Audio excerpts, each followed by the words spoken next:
Okay. We're going to work through the Unit 4 review again, which is all mechanics, right? It was all grammar.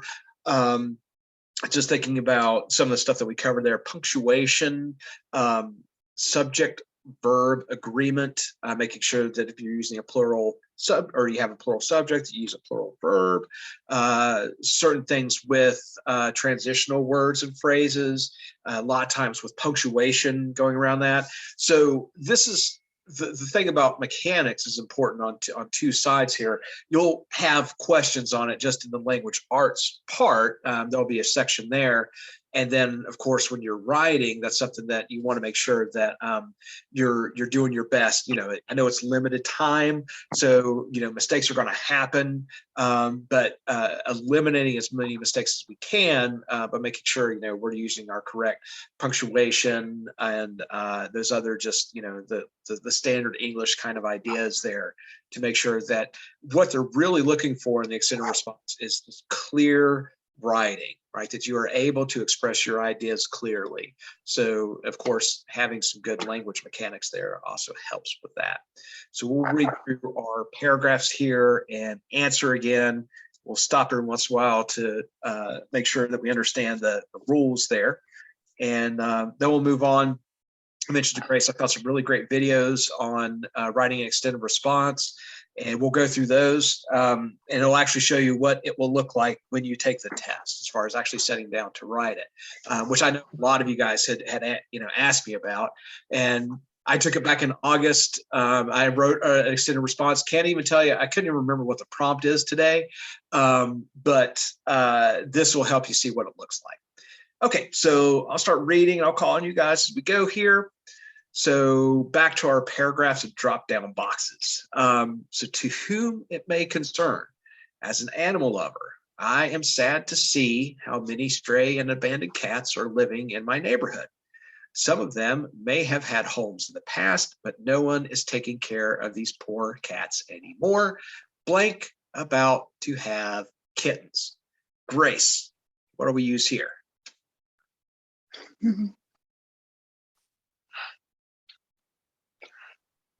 See.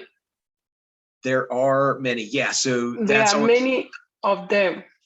There are many of them about to have kittens. And that's that rule, there, and there. There's multiple forms that sound the same. We have to make sure that we're using the right one. So there is sort of like a place or direction, right? Not the pronoun. So there are many of them about to have kittens, T-H-E-R-E. While others seem to be wild, cats are living even in abandoned houses. These poor animals have no one to care for them. They blank that they can find in the neighborhood. Christiana.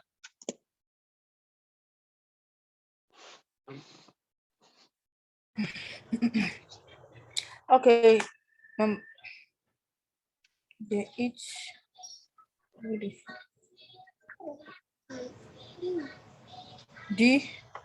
D. Yeah. So remember our rules with modifiers. So that's only. That's what we have to make sure that we're putting in the right place. So the idea here is they eat only the food that they can find in the neighborhood, right? If we said they only eat the food that they can find in the neighborhood, that's in the wrong location. It gives you the wrong idea about when, how, and where the cats are eating. So here you want to make sure that typically it's right next to the word that it's modifying or closest to the word that's modifying. So eat only the food that they can find in the neighborhood. Remember, dangling modifiers usually are like at the end of the sentence. So always making sure it's in the right place. If they can't find enough food, they go hungry or starve. I care about cats, but blank big of a problem. Sasha Gay, what do we use here?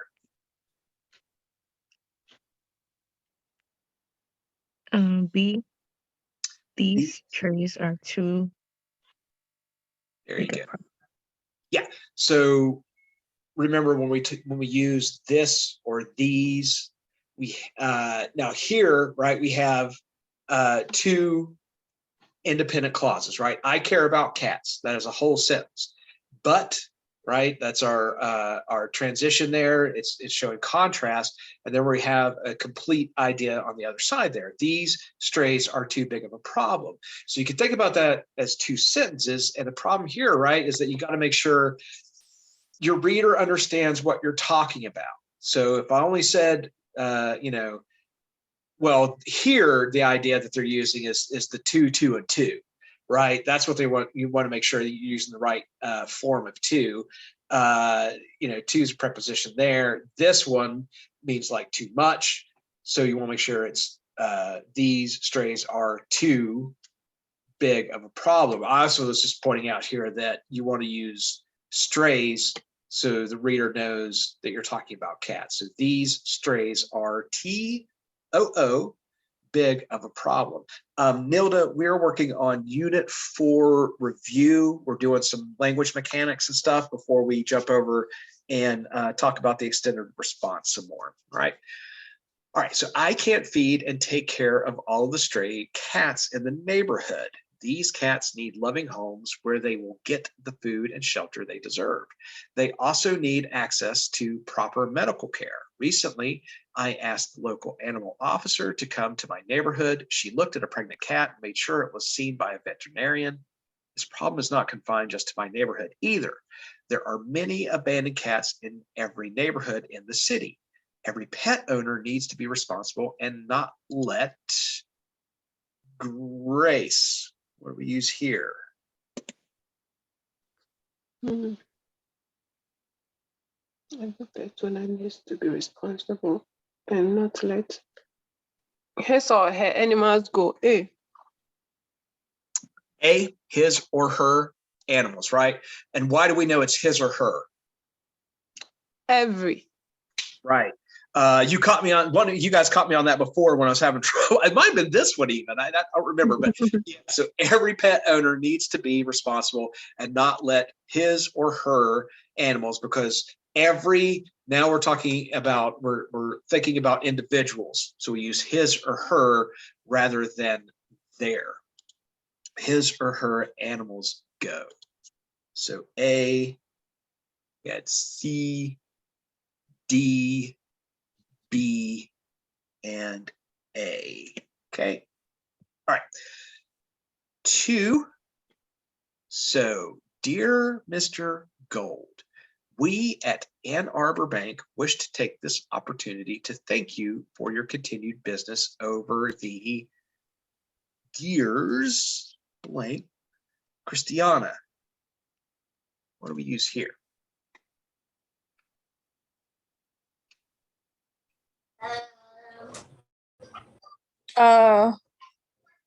Okay. This year,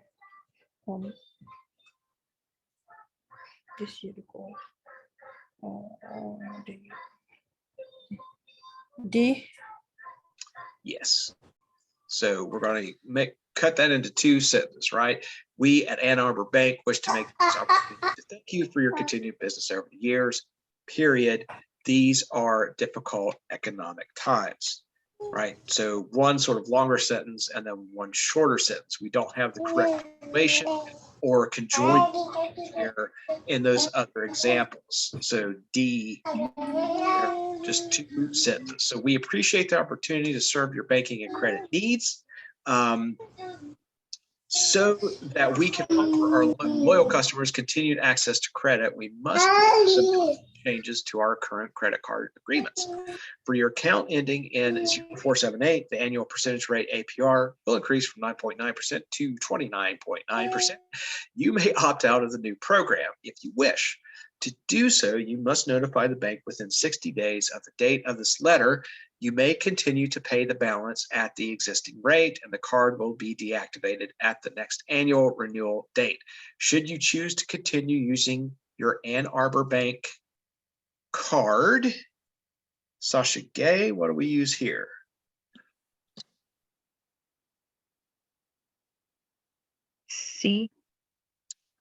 C, right? We don't need to capitalize card because it's just a generic card, right? That's not part of the name of the bank, right? So continue using your Ann Arbor Bank. We would capitalize because it's a specific location. Card beyond, and then December, right? Days of the month, months of the year, those are all capitalized. Card beyond December 31st, 2013. Your new APR will take effect upon the following billing cycle. Further, we regret to announce that soon we will be raising the late payment fee for all of our credit card account holders. The current fee of $15 will increase to $35. This change will also take effect in your next billing cycle. We at Ann Arbor are optimistic that these changes will better position us to serve the needs of our customer in the years ahead. Along with the changes described above, we are also offering select credit card account holders the option of raising their existing credit limits. Please contact our credit card service department today to see if you qualify. In just a few minutes, our customer service representatives, Nilda, you want to give this one a shot? Yes. B. B, yep, B, representative. So just a few minutes, our customer service representatives who are available on Saturdays can approve your request and estimate your new credit limit. So we have that sort of interrupting phrase there that we talked about, right? If you're dropping in some information, you're going to set that off with commas. Talked about commas being our sort of way that we separate sentences into meaningful units. And the other way you know that is we can remove that little bit of information. We still have a complete idea. So we were just adding in that, you know, that they are available on Saturdays. So can approve your request and estimate your new credit limit. We thank you for your business. Grace, I'll finish here. Thank you for your business. And look forward to Saturday. B. B, yes. So here we're basically, and we thank you for your business and look forward to serving you in the future. So it's just joining two little ideas there together. We don't have a complete idea on either side of the and in this case, so we don't use the comma. And it was just, you know, looking forward to business, or, you know, thanking you for your business and looking forward to serving you in the future, right? So those two ideas combined there, sort of like, you know, almost like a list of ideas, but when you only have two ideas, you don't separate them with commas. So, and for that one. Okay, and number 3. The nutrition label on a food product is easy to find and read. Christiana?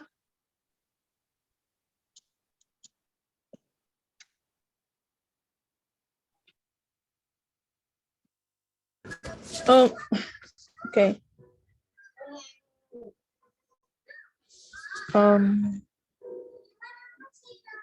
Read, however. D. Yeah.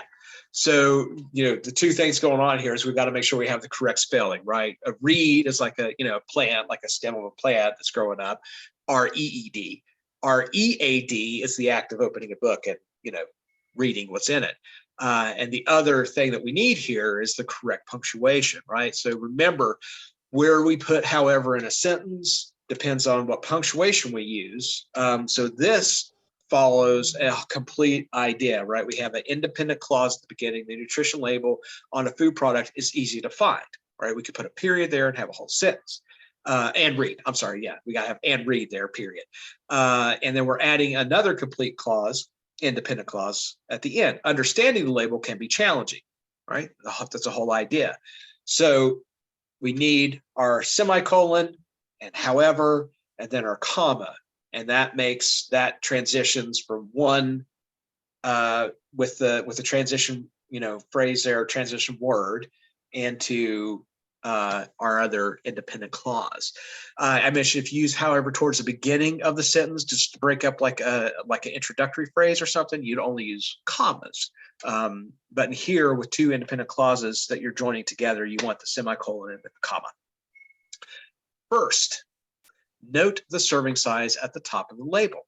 The information that follows relates to the serving size. Nilda. What kind of punctuation we need here?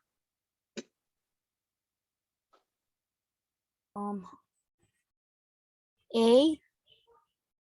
There you go. A. So remember, if we're setting up like a list of items at the end, so the information that follows relates to the serving size, right? Put that colon, the whole colon, dot, dot, and then we list those, items there. So 100 calories in one serving, 200 calories in 2 servings, 300 calories in 3 servings, and so on. When you are comparing calories in different foods, be sure to compare the serving size. Sometimes similar foods will show different serving sizes. This labeling information may cause some difficulty when you compare calories. Next, note the differences between the good ingredients and the bad ingredients. The bad ingredients, such as fat, cholesterol, and sodium, are listed first.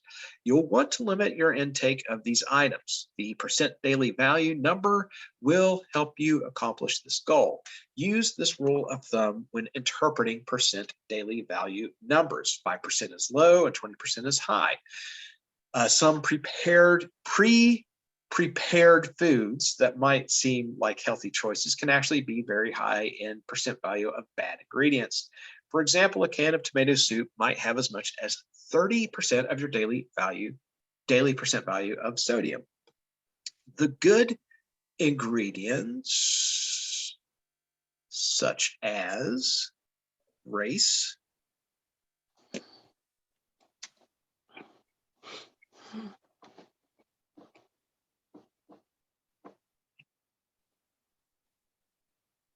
B. yeah. So here it's with the list of items, that serial comma that we're using is part of the sentence. We're not setting it off like the colon, because we have that phrase such as, and then we have information, right? The sentence doesn't end until the period. So the good ingredients such as vitamins, calcium, and iron are listed last, right? So that we know we would just continue with the comma and list our items because it's central to the idea of the sentence there. We can't remove that information. We can't list it at the end. So yeah, so then you finish the sentence with are listed last. So you want to increase your intake of these items. Again, the percent value number will help you accomplish this goal. For example, 45% vitamin C is a good high number. Good foods do not necessarily have high percent values in all good areas on the label. Depending on the type of item, the food may be high in some good nutritional areas, calcium, for example, and low in others. Christiana?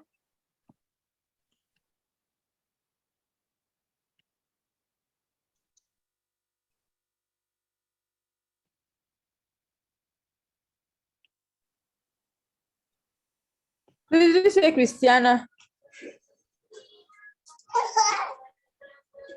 Oh, okay. Okay. Others vitamins, for example.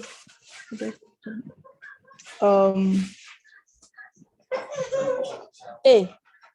Yeah, right. Those parentheses, right? All about understanding that the author is sort of giving you information on the side. We have a complete idea without those parentheses, but the author is throwing a little something extra in there. So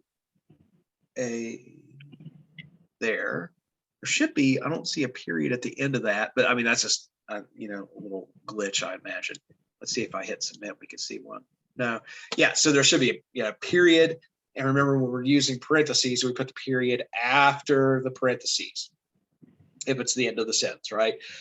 So vitamin C, for example, and then we start a new sentence. Similarly, foods may be high in some good areas and also high in some bad areas. For example, fruit juices can be high in several vitamins, but also high in sugars and calories. Not everything you eat fills every nutritional need, but reading nutritional labels can help you make informed decisions about what you buy. All right, and moving along here. So 4, recently, the city placed red light cameras at several major intersections. City leaders argue that the purpose of these cameras is to improve traffic safety in the community. They suggest that red light cameras can reduce the number of accidents that occur when drivers run red lights. I believe that the effectiveness and purpose of these cameras deserve further review before the city blank. Sasha Gay here.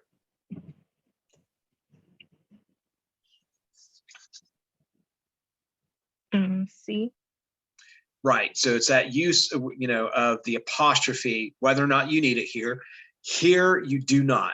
So, the cameras deserve further review before the city tries to spend more. So it's referring to the city's money, right? Or the city, right? That is the pronoun that it's referring to here. It's taxpayers' money. And as a possessive, you do not use a apostrophe, for its. You only use it when it is, right? So it apostrophe s for the contraction it is. More of its taxpayers' money. Despite the blank, despite the city's claims, Nilda, what do we use here?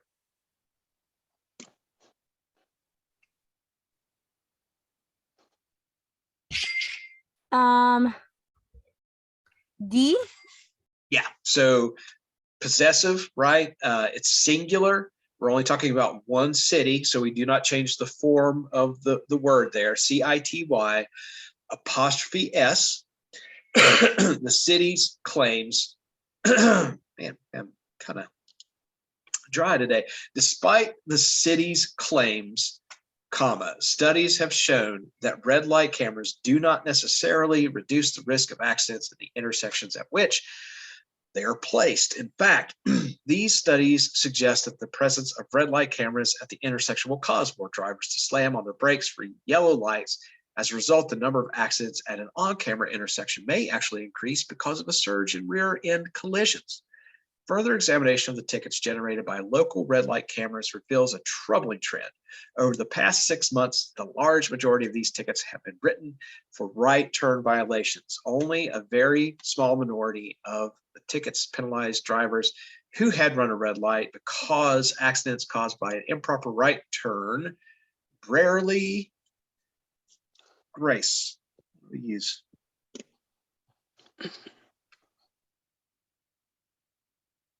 B.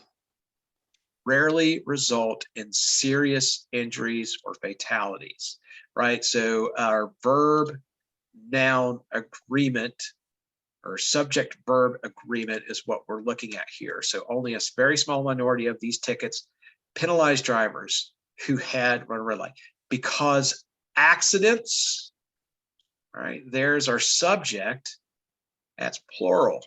So because accidents caused by an improper right turn rarely result, and there is our plural verb. So rarely result in serious injuries or fatalities. I know it might feel counterintuitive to you. And when I stop and have to think about it, I get a little mixed up too, because your plural verbs, a lot of times they're going to end in S, right? Accidents. And your brain wants to think, okay, well, a plural verb must end in S, but it's the exact opposite, right? It's not going to end in S. It's the same thing with those, be verbs like were, was, all of those. You just got to be careful, and slow down sometimes to see if you're using the correct one. And like I said, sometimes it's weird because when you hear it, it sounds right. And that's always a rule of thumb I always talk about, that's your first indicator. The problem sometimes is when you slow down and actually think about it, you start getting yourself a little confused. But anyway, so given the various problems and questions associated with red light cameras, the city's stated motivation for installing these devices seemed dubious. Truly concerned with improving safety. Christiana, what do we do here?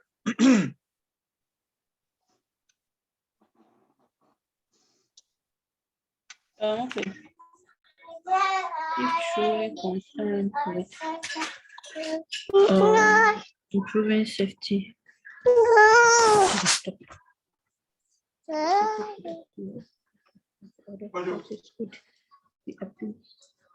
A. Yeah, so we need to make sure that we know what we're referencing here. So if truly concerned with improving safety, the city could apply other practices. So we need to reference somewhere, well, who needs to apply other practices, right? We're talking about the city.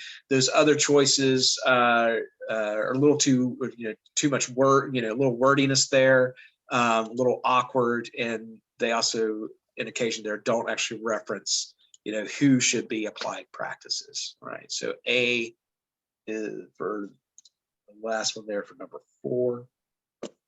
All right, 5. Birmingham City Planning Department highlights from an annual Southeast Groundwater Conference. I realize that many of you have been waiting for some notes from Assistant Director Ron Taylor. Sasha Gay.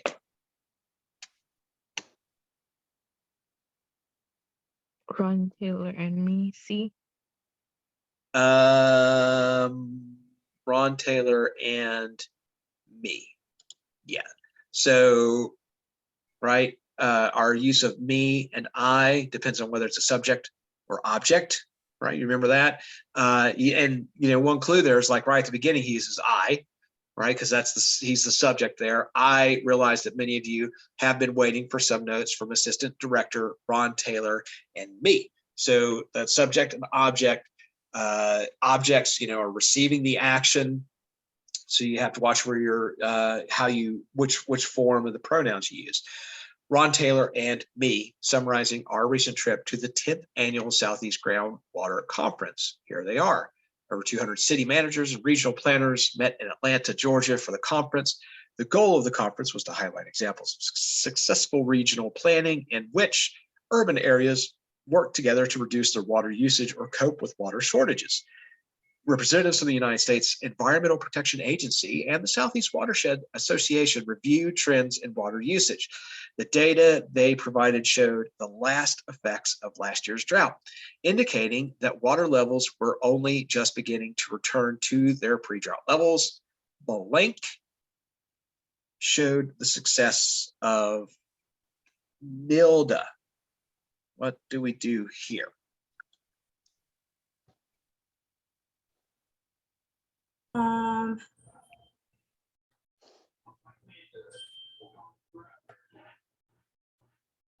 D. Let's see. D. Indeed. Yeah. Their data. So our pronoun, right? Talking about a group, THEIR, their data. Also, we are, the two things there that we're working with is making sure that we're referencing, what showed the success of different states, right? It was their data. Those other options do not do that. And the other problem is they're not pronouns, which is what we need. So we need that whole 2-word idea there. Their data showed the success of different states, water reduction guidelines, and reducing the amount of water spent for landscaping and business use. The keynote speech of the conference was provided by environmentalist Susan Jeffrey, blank, Grace. What do we use here?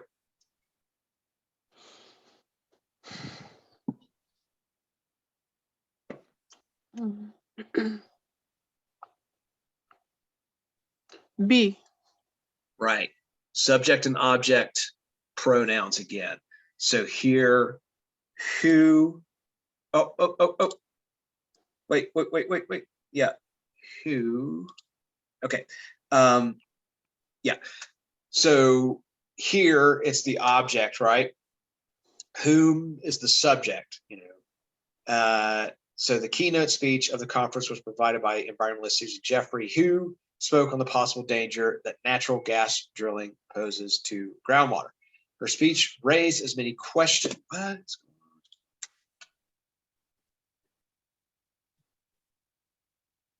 on? It timed me out and I have to log back in. But anyway, her speech raised as many questions as it answered about how groundwater might be affected by natural gas fracking. Neither the pro-drilling faction nor the anti-fracking faction blank satisfied with their conclusion. Christiana, what do we use here?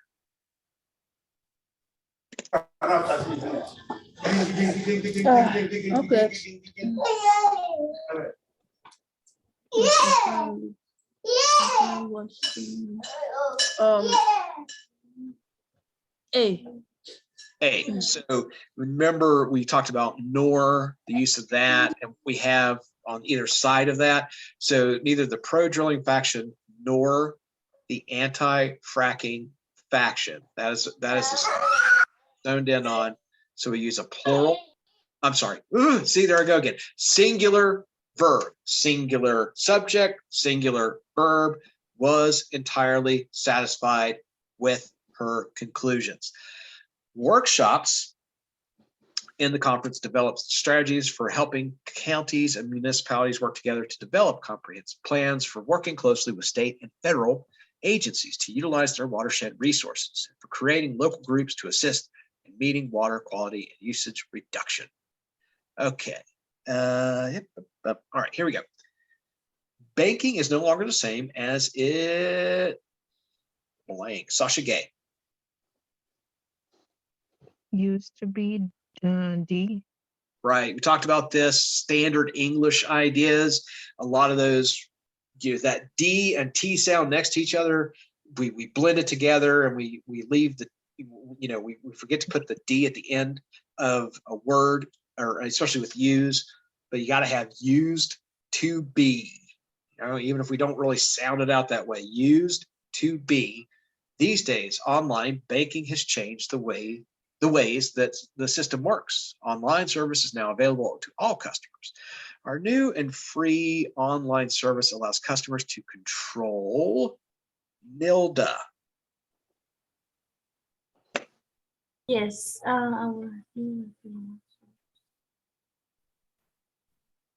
B. There, yeah. So pronoun, right? Possessive pronoun. Our new and free online service allows customers to control their money easily, right? There's that whole idea of commonly confused words again. There, theys. You never use that. That's just incorrect grammar altogether. But there, THEIR is what we're looking for. Again, like another good rule of thumb is if you run into a contraction, sound it out. And if it doesn't make sense, then right away. If I said allows customers to control their money easily, that you need something else. And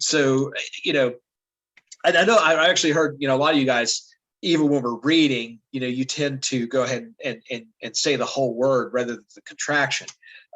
Sounding out the whole word may help you when it comes to these sort of grammar mechanics and stuff. So their money easily. 24 hours a day, 7 days a week. Our service is simple, fast, and easy to use. The main reason that people like online banking is convenience. You can bank from home or office without having to travel to traditional fixed location bank branches. With the simple click of a button, you can view your accounts, check balances, transfer money, and pay bills. Furthermore, by signing up for our electronic bill paying system, you can reap the benefits of having our patented e-bill notification remind you about upcoming due dates.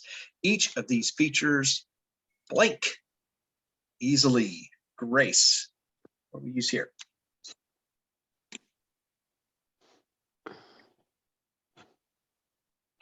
Each of each is A. Is, right? There's our singular verb, each, right? Each of these features, we're getting into that individual items again.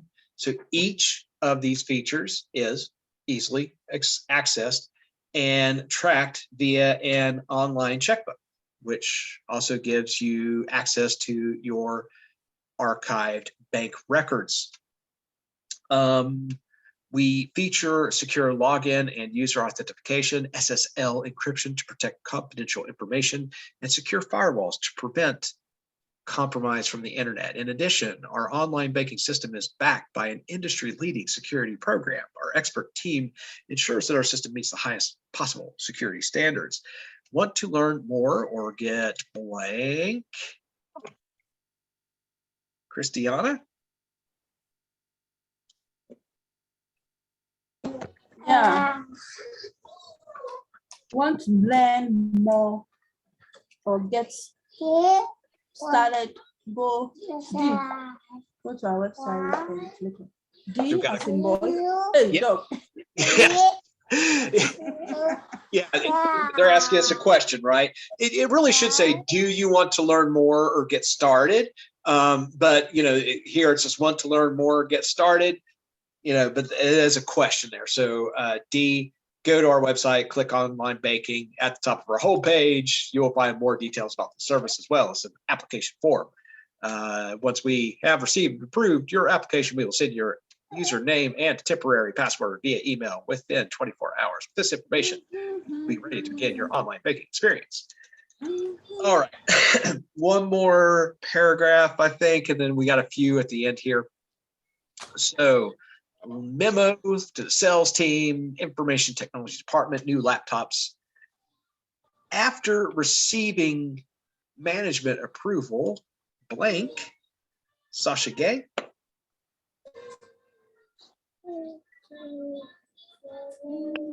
B.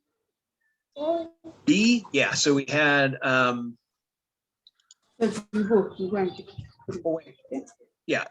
purchasing. So yeah, that always throws me off. Purchasing is a department, Thank right? you, Joe. So it's specific, right? So it's capitalized. So the introductory phase after receiving management approval, purchasing has bought 4 new, right? The subject there being purchasing, which is the office, the department of the company. Purchasing has bought 4 new laptops for the sales team to take on sales calls. The rules regarding the computers are as follows.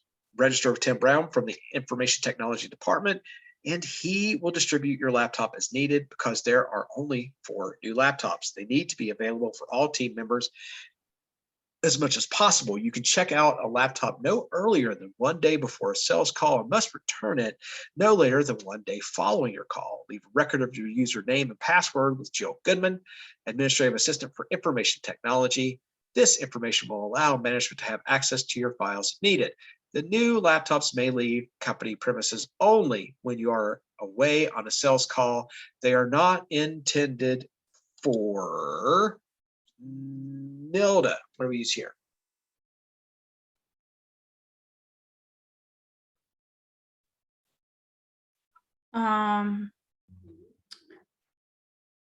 C.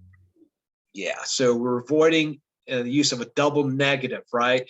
They are not intended for use at home or telecommuting. So we don't need to throw in another no or not or other form of a negative there. They are not intended for use at home or telecommunicating. Although the laptops are company property, we expect employees to treat them as they would treat blank. Grace.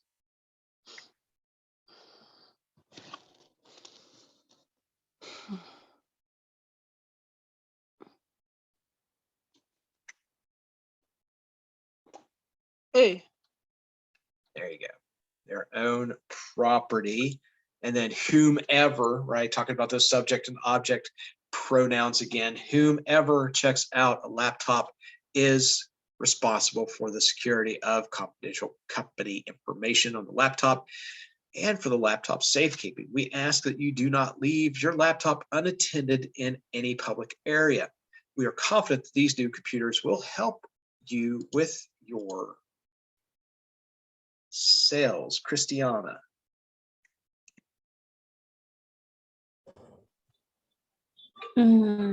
Okay. So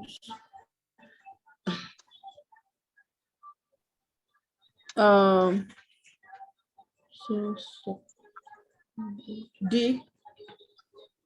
You say D as a dog? Yeah. Yeah. Yeah. So subsequently, right, showing the passage of time. So we are confident that these new computers will help you with your sales. Subsequently, you will be able, that should be two, you will be able to access company information from remote sites, right? So sort of a cause and effect there, not a, no, not showing contrast like the other examples, once you, like however, subsequently there, it's a transition, but it's showing a transition sort of in cause and effect, like therefore, afterward, that sort of idea. Okay.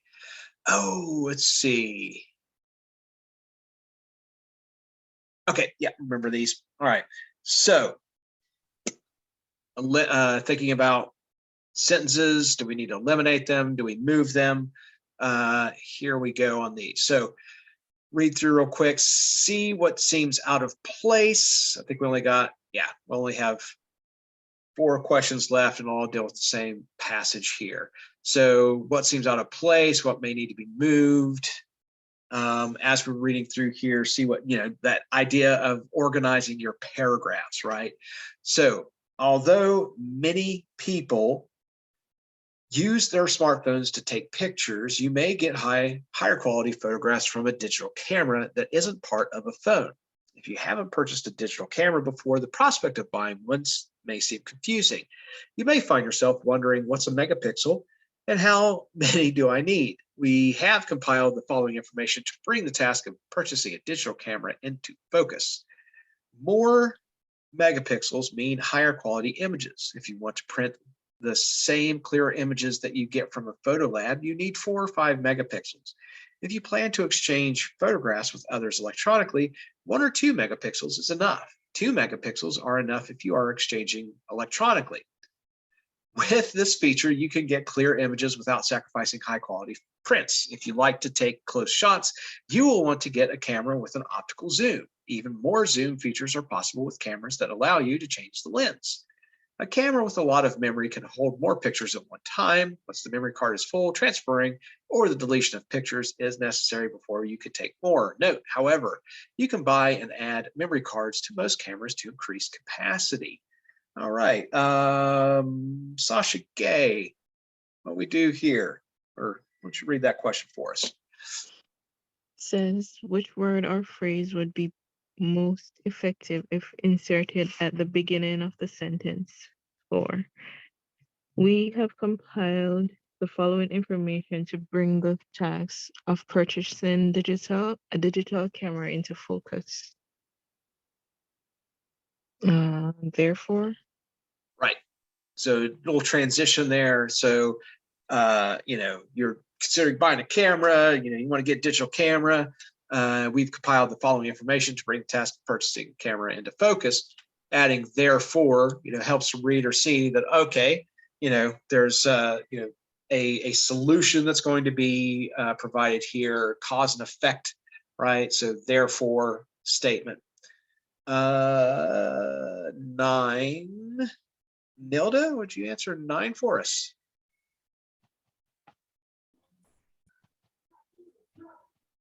Yes. Let me see. Which is the best place for sentence 10? If you like to take close shots, you will want to get a camera with an optical zoom. A. I moved a little bit there. It's okay. A. Have moved sentence 10 to the beginning of paragraph C. B. Move sentence 10 to follow sentence 11.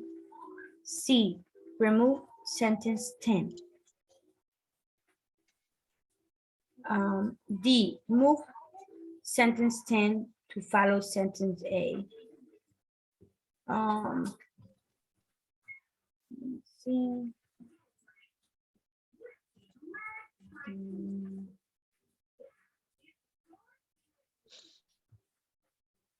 D. So D, move sentence 10 to follow sentence 8. So we're going to actually move it right from this paragraph to the up here. So it's 2 megapixels are enough if you are exchanging electronically. And then if you like to take close shots, you'll want to get a camera with an optical. Wait a minute. Is that right? Move sentence 10 to follow sentence 8. Yeah.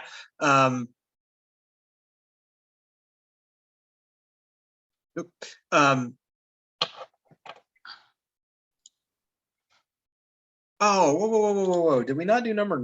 Am I on 10 already? Oh, okay. No wonder. Sorry. You know, you guys got to keep your eye on me. Yeah, so removing sentence 8. I was in the wrong place. I'm sorry. Yeah, that one is repetitive, right? If you plan to exchange photographs with others electronically, 1 or 2 megapixels is enough. And then they just say the exact same thing and say, you guys got to watch me there. So D for number 9. Sorry about that. Yeah, so just that's repetitive information. So remove sentence 8. I was wondering why it looks so weird to me there. Okay, so Grace, yeah. Let's do 10 now. Okay. Which, no, can you please move it forward? Or is it, oh, okay. Yeah. Which of the best place for sentence 10?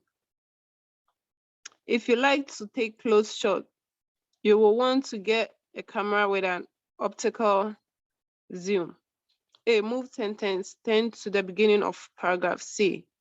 B, move sentence 10 to follow sentence 11. C, remove sentence 10. And D, move sentence 10 to follow sentence 8. Please, can you go back to the 10? Yep.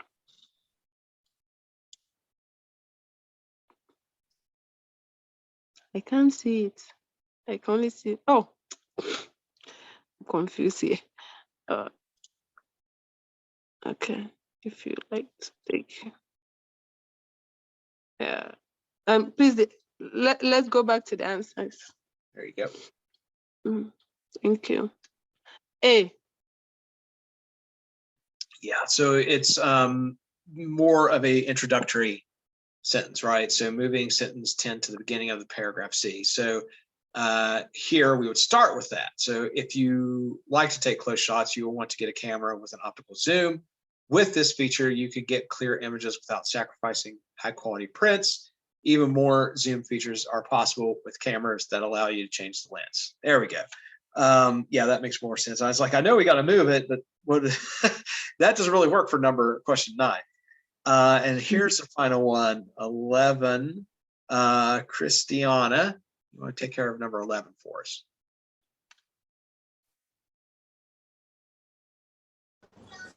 Okay. Number 11. Which is the most effective reversion of sentence 13? Once the memory card is full, transferring all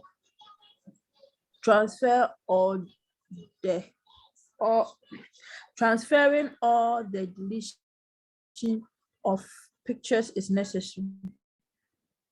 necessary before you can take more. A, once the memory card is full, transfer all the deleting of pictures is necessary before you can take more pictures. Once the memory card is full, you must transfer or deleting pictures before you can take more. See, once the memory card is full, it is necessary that you transfer or that you deleted the picture before you can take more pictures. G, once the memory card is full, you must transfer or delete pictures before you can take. I'm coming. Just a minute. I'm coming. It's D. Yeah. The other ones are a little wordy. So D, there's the part You full. worry so much. You must transfer and delete pictures before you can take more. So just eliminating some wordiness there with that last sentence. All right. So yeah, there's a little more practice as far as language mechanics go, thinking about our rules as far as punctuation, subject verb agreement, subject and object, pronouns. So looking at the extended response now. I found a series of videos. I think there's 5 videos here that work right through a extended response, and how to sort of plan for that. We've been building and we've been talking a lot about how to do it. These are really great videos, and I really like it because it's really kind of centered around the idea of how you're going to do that when you actually sit down to take your test and what it's going to look like as you're taking your test. I mentioned this to Grace earlier on here, so we'll look at these. Let me stop them here and there to. Hey, GED test takers, I'm First Alex. off, can everybody see the video and hear the video? Yes. I passed the GED Reasoning through Language Arts test, and I'd like to help you pass too. I studied with the Writing for the GED Test series from New Readers Press. Practicing with these books boosted my confidence and helped me to write a great extended response. In this video, I'll share some tips from writing for the GED test that will help you maximize your score on the extended response. I'll show you what you will see on the extended response portion of the test, how to move around a computer screen, and what tools you can use during the test. What is the extended response? It's the writing portion of the GED Reasoning through Language Arts test, or RLA test. Here's what the extended response looks like. This is the prompt. The prompt tells you the topic you will be asked to write about. It explains what you need to do in your written response. And on the bottom right, this is where you type your response. Don't worry about running out of space. As you type your response, the text will scroll to make room for more. On the left, you'll see 2 text passages. Click the tab at the top section of the page. Each passage gives the author's position on a similar topic. Make sure to read both passages. While you type, you can use the cut, copy, and paste buttons to move sentences around within your response. You can also use the undo and redo buttons. You cannot use these buttons to copy text from the reading passages. You will have some access to some. So that was something we had a question about that, and I'd assumed that you could, but yeah, you cannot copy and cut or cut and copy or copy and paste from the text box over to your response. But Grace, I think this might help. Now, you see the format. You're going to be able to actually look at the text while you're typing. So if you need to quote something, or if you need to reference it, you're not going to have to go scroll up and down, back and forth, and all this type of shenanigans. It's going to be right there. So hopefully that kind of helps. I think you can also resize it, or maybe it's just scroll. It's kind of hard to tell there. Your screen should look pretty similar. It might be a little different format, but at the end of the day, it should look fairly similar to what we have here. I know the time thing is really, kind of get you guys worried, and I have to completely understand that. I've, had my own test where,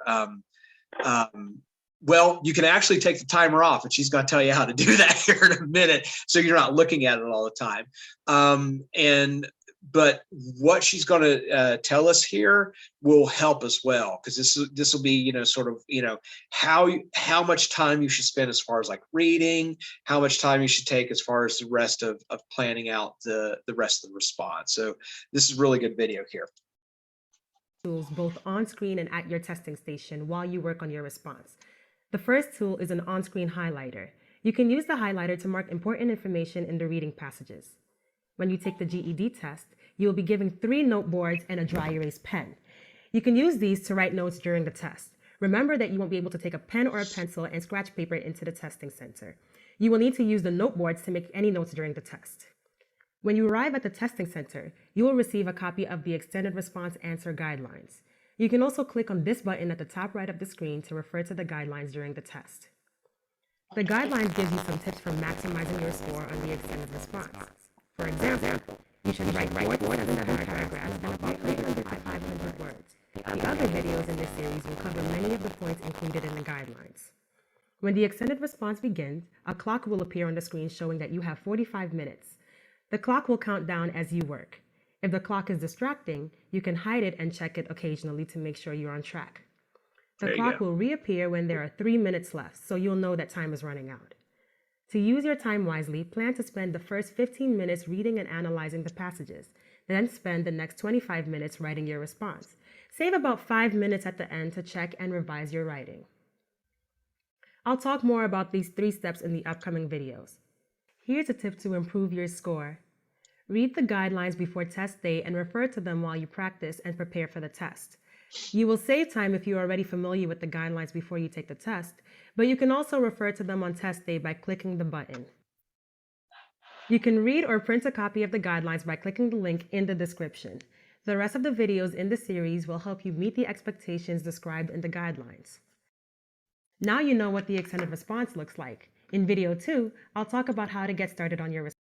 All right. So what do you guys think? Does that help getting to see, as far as the framework and everything? Yeah. Okay. She makes a really good point here. Okay. How you guys save time.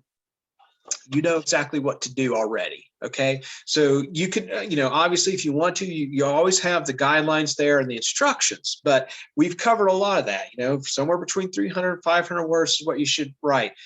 5 paragraphs, right? So those guidelines, you're not going to have to waste a lot of time referencing those, and she's going to work through those as well. We're going to see that again. So you'll be able to save time, but not worrying too much about the directions. Doesn't matter what the passages are. Well, I mean, it matters what the passages are about, but it's the same prompt, right? You're going to support a passage, so you can, breeze over the directions.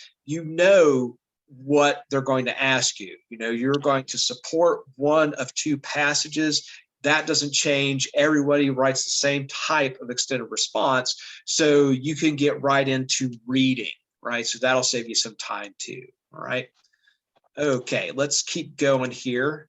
Really like these videos. Hey GED test takers, I'm Alice.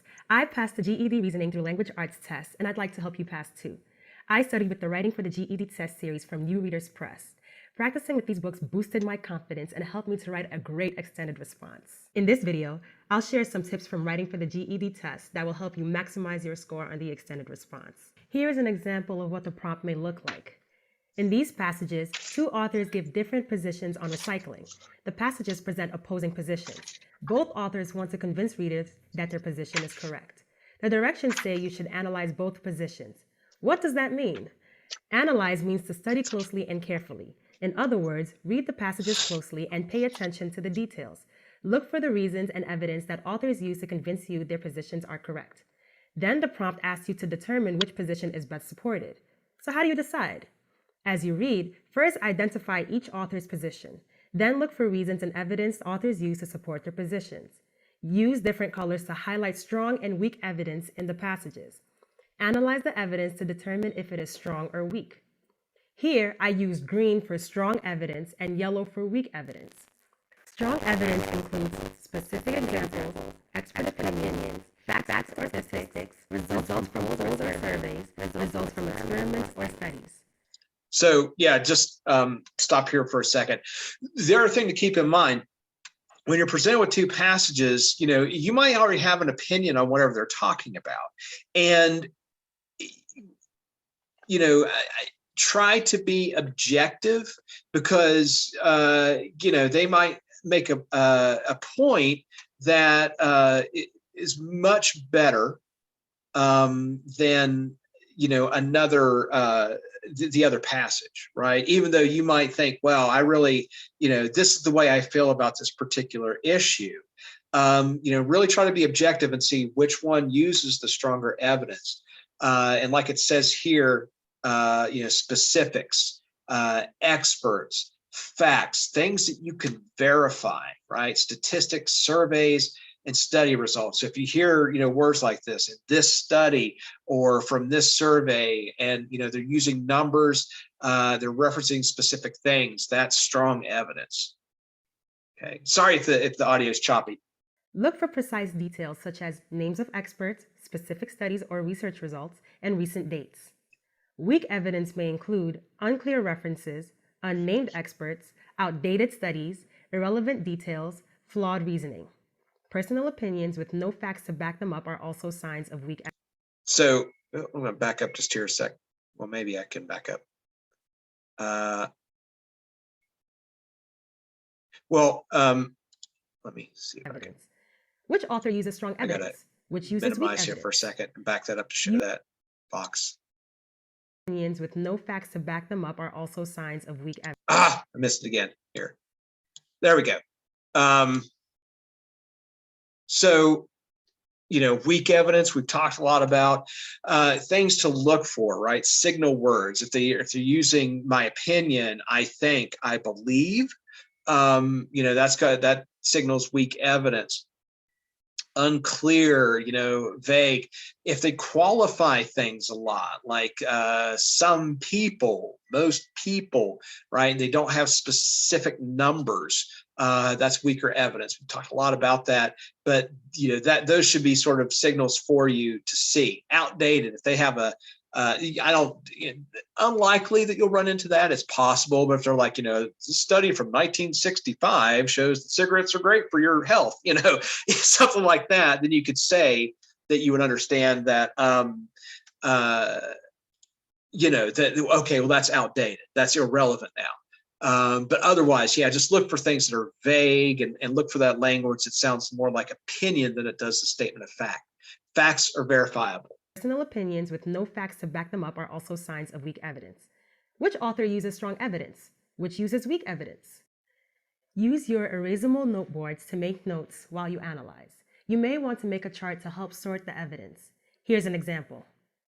Don't waste time writing complete sentences. Just write a few words to remind you of the evidence used in the argument and your thoughts about it. Here is one way you can set up your noteboard to organize your ideas. If you'd like to use this graphic organizer to practice for the test, click on the link in the description below this video. That's pretty detailed. You may not have a lot of time to, separate things into individual, this or that. When we wrote our responses, this is like all the notes that I took. So that's another kind of time saver. Like she says, use shorthand, use, just little, you don't have to write out full sentences. And put where you found, like to help you when you go back to it, like when we were working on one of our, the extended response on FCC regulating, media, I just put passage A mentioning modern conveniences that the FCC is responsible for, right? And I could put like, paragraph 1 or wherever I found that, and then I can reference that later. Not a lot of detail there. Now I've already know it's like, okay, that's something I want to use. I jot it down quick and I keep going on. Here's a tip to improve your score. To identify an author's position or claim, ask yourself, what does the writer want me to do or believe about this topic? The reasons and evidence an author lists will answer the question, why should I believe the author's claim? In the next video, I'll talk more about gathering the evidence. And that's, what we've been doing, right? That's the whole idea. Why would I believe this person? What is convincing about that argument? Oh, might have to do it. Grammarly does more than catch errors. With Grammarly, you can find really good, perfect words that make your writing sharp or... Okay. There we go. Hey GED test takers, I'm Alice. I passed the GED reasoning through language arts test, and I'd like to help you pass too. I studied with the Writing for the GED Test series from New Readers Press. Practicing with these books boosted my confidence and helped me to write a great extended response. In this video, I'll share some tips from writing for the GED test that will help you maximize your score on the extended response. In video 2, I talked about how to analyze the passages and determine which is stronger. Each passage is an argument, and your response will also be an argument. But what is an argument? Every argument starts with a claim, a statement saying that something is true. The claim states your position. When you support your claim with reasons and evidence to prove that it is true, you build an argument. But just adding reasons and evidence does not mean you have a convincing argument. So stop here for a second, right? The claim you're making is that I support passage whatever, right? So you're halfway to your argument. The next part is because what she's going to, reference here. So, the claim itself is which one you support. To make it a whole argument, you have to offer a reason why. As you'll see, you need strong evidence to build a strong argument. Look at the two passages. The prompt asks you to choose the position that is best supported. In video 2, I explained how to analyze the evidence and determine which argument is stronger. In the example passages, Mayor Lynn says, the city of Hope Valley needs to be greener. She is in favor of recycling. Mr. Grimley says, this whole mandatory recycling idea is just plain crazy. He is opposed to mandatory recycling. In your response, you will write about how both authors make their arguments and why one argument is stronger than the other. In the last video, we talked about strong and weak evidence. In addition to using the evidence to determine the stronger position, you will need to discuss this evidence when you write your response. Remember, strong evidence is specific and detailed, cites experts or authorities, quotes statistics or facts, cites recent surveys or study results. Let's look at some specific examples of strong evidence. Seattle's mandatory recycling program has been around since 2006, and statistics show it prevents 400,000 tons of waste from going into landfills each year. Here, authors cite specific data from an ongoing program. We estimate that Hope Valley can save $10 million in landfill fees while earning $5 million over the next 5 years selling its recyclables. The author uses data from the Seattle program to estimate the cost savings and earnings for Hope Valley. And remember that weak evidence may be vague or unclear, based on opinion instead of facts, from an unreliable source, outdated. Here are some specific examples of weak evidence. Mandatory recycling is costly. This author writes about high cost but doesn't cite any supporting data. Mandatory recycling is complicated waste of time. Yeah, I want to stop here and point that out. So,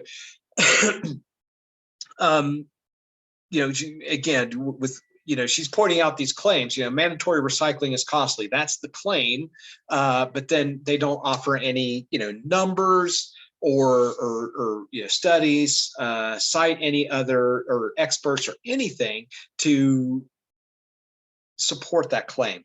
The second one in particular, right? So mandatory recycling is a complicated waste of time. He says, I'm tired when I come home from work. The last thing I want to do is spend my precious time messing around in nasty garbage. It's anecdotal, right? It's only about his own experience. Had he said, mandatory recycling is a complicated waste of time, in this 2013 Pew research study shows that Americans waste up to or spend however many dollars of their time recycling or something like that. It's something that's reasonable, rational, and verifiable, right? But here, personal experience, or if he said something about his wife or his neighbor, that's all anecdotal. So it's not nearly as strong as evidence. It's only one or a small group of people's experience. This is an author's opinion based on his own experience. He doesn't give any facts. In addition to facts and details, authors use reasoning to show a logical connection between their claim and the evidence. Reasoning explains why the evidence validates the claim. For example, mandatory recycling will save our city money because Seattle's program has saved $200 million in landfill dumping fees over the past 15 years. But watch out for faulty reasoning. Faulty reasoning is not logical. It's a sign of a weak argument. Watch out for personal attacks like name-calling or falsely claiming that one action will lead to a series of bad events. That's a slippery slope. Or those appeals to emotion, right? That's another one. Or jumping on the bandwagon where everybody knows or everyone believes. What's next? Mandatory teeth flossing enforced by the tooth fairy? This is a ridiculous claim with no logical evidence to back it up. Make notes of strong and weak evidence. You will use them when you write your response. Now you know which argument is stronger and you have gathered the evidence to support your argument. In the next video, I'll show you how to plan and write your response. Remember, you should only spend about 15 minutes reading and analyzing the text and taking notes, so you'll have plenty of time to write your response. Here's a tip to improve your score. Choose 2 or 3 ideas that have strong evidence and fully explain them to write a well-supported argument. Remember to use your own words. If you want to learn more about or practice analyzing All right, now arguments, she's going to sell us something, so we're going to move on. But you see, right, that's the whole idea there. It's just what we've been talking about, 2 or 3 major points to make that you found within their evidence and the claim that they're making. And let's see what she has next. So, okay, yeah, so planning and writing the introduction. Question: would you build a website for a major brand with more than 200 million users? No, I would not. Hey Okay, thank GED you. test takers, I'm Alice. I passed the GED Reasoning through Language Arts test, and I'd like to help you pass too. I studied with the Writing for the GED Test series from New Readers Press. Practicing with these books boosted my confidence and helped me to write a great extended response. In this video, I'll share some tips from writing for the GED test that will help you maximize your score on the extended response. In videos 2 and 3, you learned how to analyze the passages, choose the best supported argument, and gather evidence. Now it's your turn to write an argument. What do you need to include in your response? How do you begin? Planning your response is an important step. It will only take a few minutes and it'll help you get your best score. Spend about 25 minutes planning and writing your response. Before you can plan your response, you should know what a good extended response looks like. Every well-written essay has an introduction, a body, and a conclusion. Your response will be an argument or an argumentative essay. Remember that you are not writing your opinion on a topic. You are writing an analysis of 2 authors' positions and explaining which argument is stronger. In the first paragraph, introduce the topic you are writing about and state your claim. Your claim or thesis statement tells your position. The body of the essay presents reasoning and evidence to support your claim. This is the longest part of the response and should be at least 2 paragraphs. The concluding paragraph sums up your main points and restates your claim. First, let's focus on the introduction. The first paragraph of your response is the introduction.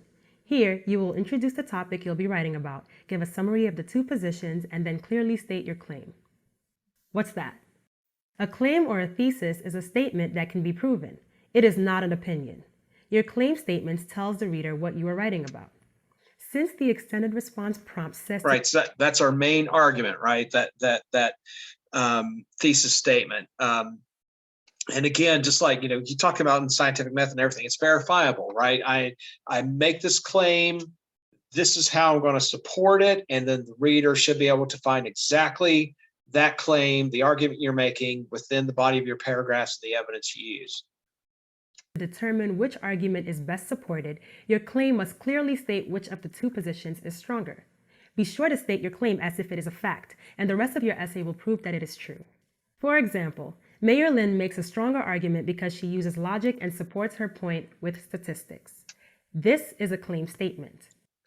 Right, and we talked about some of the templates you can use where you're discussing both of both arguments, both passages. You can also do something really straightforward. Just always make sure that in the body of your paragraphs that you are discussing both passages. It's a statement that you can prove with evidence and reasoning from the text. But you can improve your introductory paragraph by providing some background and giving an overview of your reasoning. For example, in her speech, Mayor Lynn argues that the city of Hope Valley should adopt mandatory recycling because it saves landfill space, saves money, and is easy to do. Mr. Grimley, however, says that mandatory recycling is a bad idea because it is an expensive waste of his time. His argument sounds like an emotional rant. Mayor Lynn's speech is the stronger of the 2 positions because she uses logical arguments based on statistics and a model from a successful recycling program. All right, there you go. There's an introductory paragraph. This is really no nonsense, right? We've talked about, getting kind of creative with something to grab the reader's attention. That is optional. But what you want to make sure that you're doing, the things that you must have within your introduction is introducing the 2 passages. And that's your opportunity to show the test grader, that's who your audience is, that you understand both writings. Their point of view on that subject is what you're offering there. So here, really straightforward, boom, right to it. In her speech, Mayor Lynn argues that the city of Hope Valley should adopt mandatory recycling because it saves blah, blah, blah, blah, blah, blah, right? Goes through one passage, the other passage, wraps it up with their thesis statement. Mayor Lynn's speech is the stronger of the two positions. That's the claim, right? That's the claim I'm making because she used logical arguments based on statistics and a model from a successful recycling program. That's it, right? That's your whole thesis statement right there. Very, getting to the claim and then what evidence I am going to use to show that. Your claim is very clear, and you have given the reader an idea of what reasons to expect in the body of your essay. Here's a tip to improve your score. Make sure that your response is focused on the passages and not your opinions. Remember, the prompt asks you which argument is best supported, not which argument you agree with. In the next video, yeah, so that's why I say sometimes you got to think objectively about these things. You may feel stronger personally about one, but if that response isn't well written, you might decide to use the other one. Here's a couple other things we've dealt with on our practices. We've had passages that were one, had very strong evidence, and the second one not so much. And then we've had some where both sides use evidence, right? That pretty solid, strong evidence. So you may encounter that. You may get one that has positions that either or are fairly, would be good choices. In that case, your objective may be, instead of trying to find which one's stronger, right? Because they both have strong evidence, find which one might have more weak evidence. All right, let's finish this one up. I'll help you write the body and conclusion paragraphs and cite supporting evidence. If you want to learn more about or practice planning your essay and writing your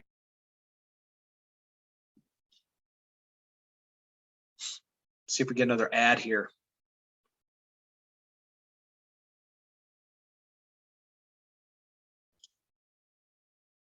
Yep. We'll skip it. All right. Hey GED test takers, I'm Alice. I passed the GED Reasoning through Language Arts test, and I'd like to help you pass too. I studied with the Writing for the GED Test series from New Readers Press. Practicing with these books boosted my confidence and helped me to write a great extended response.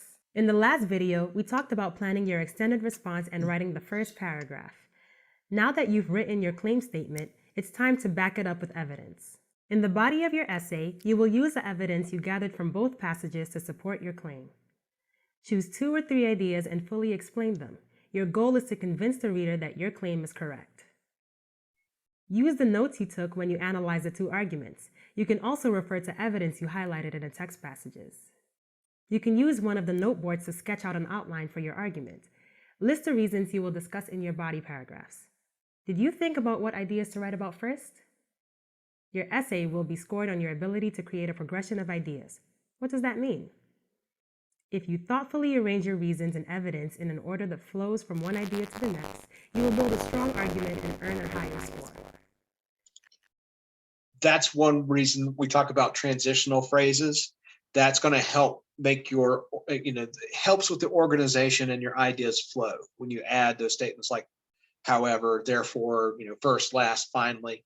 That's those, weird transitional statements will help with that. How do you do that?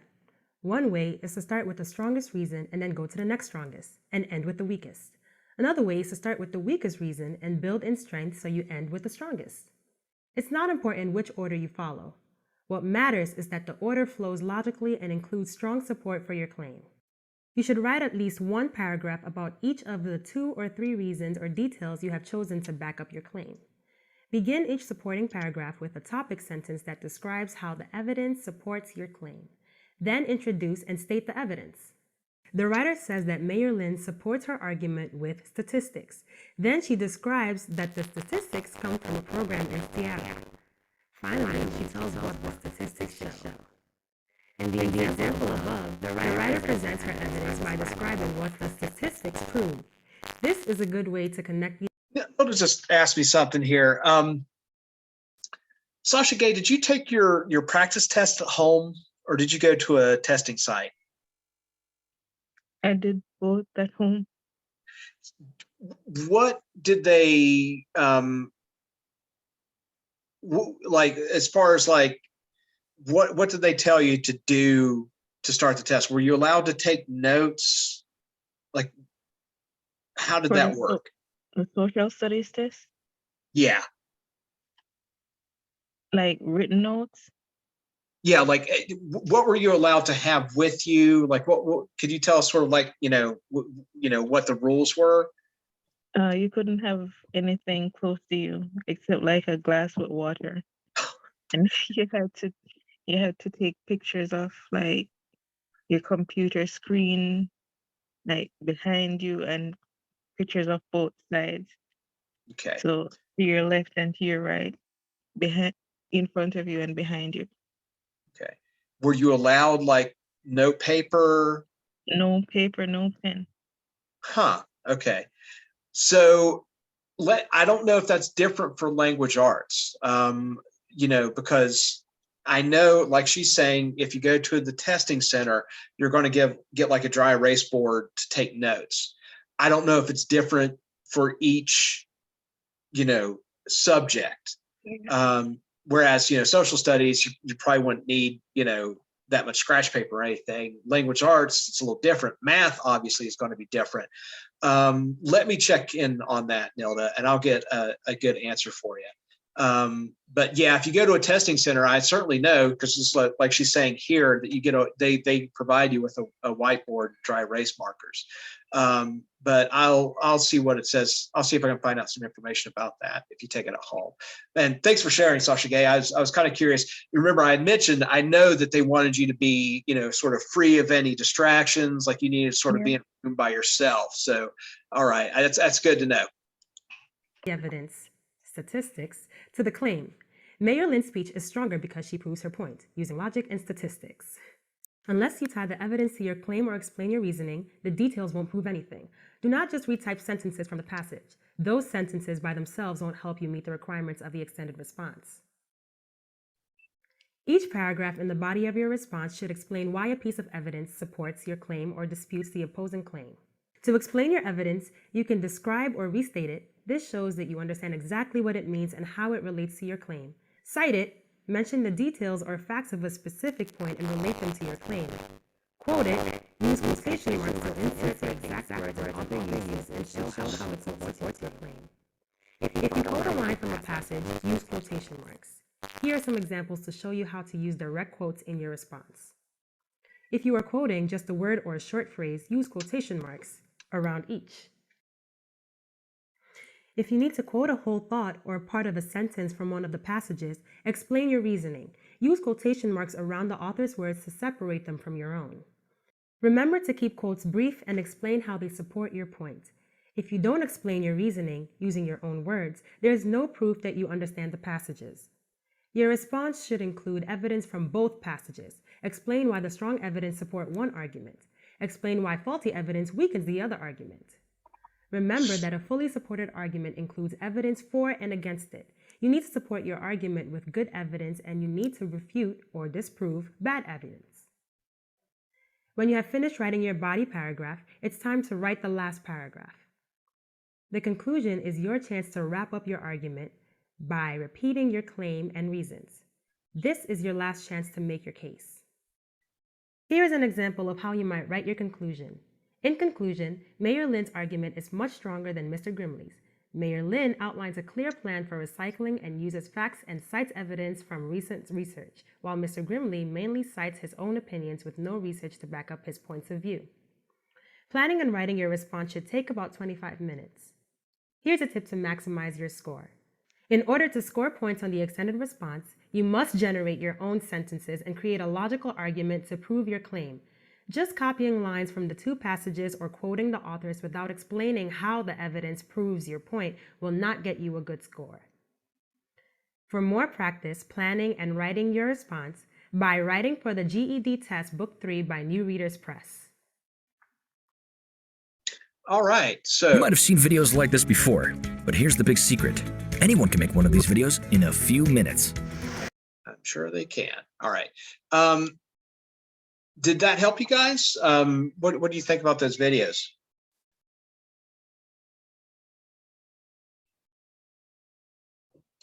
Yeah, it did help.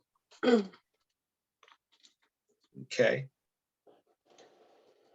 Hold on, I'm texting Rachel to see if she might know about the scratch paper thing.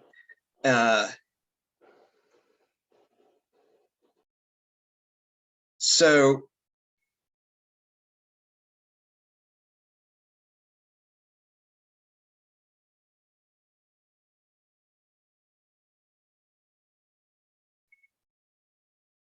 maybe she'll, if she has an answer, she'll get back to us before we leave today.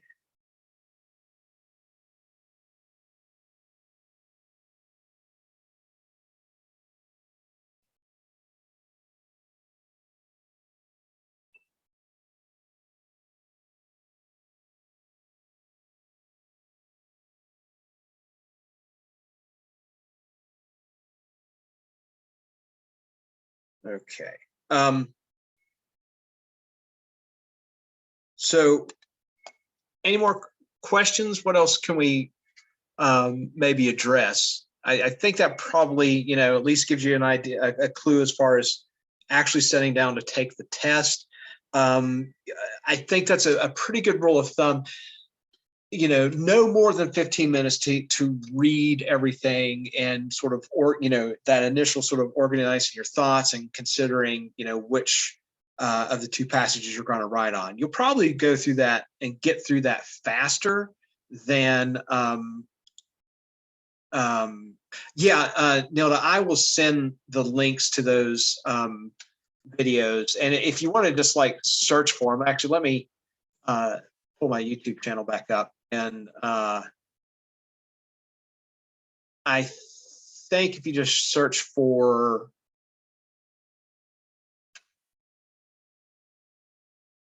yeah, that is possible, Nelda, that you know, you might just not be able to use anything. If you just type in like extended response writing for GED, I think it'll probably pull those up near the top. Yeah, like there she is. So, but I will post them on Google Classroom with our stuff today, so you have those. But yeah, just thinking time-wise. So I'm going to stop recording here, and we'll talk a little bit about it.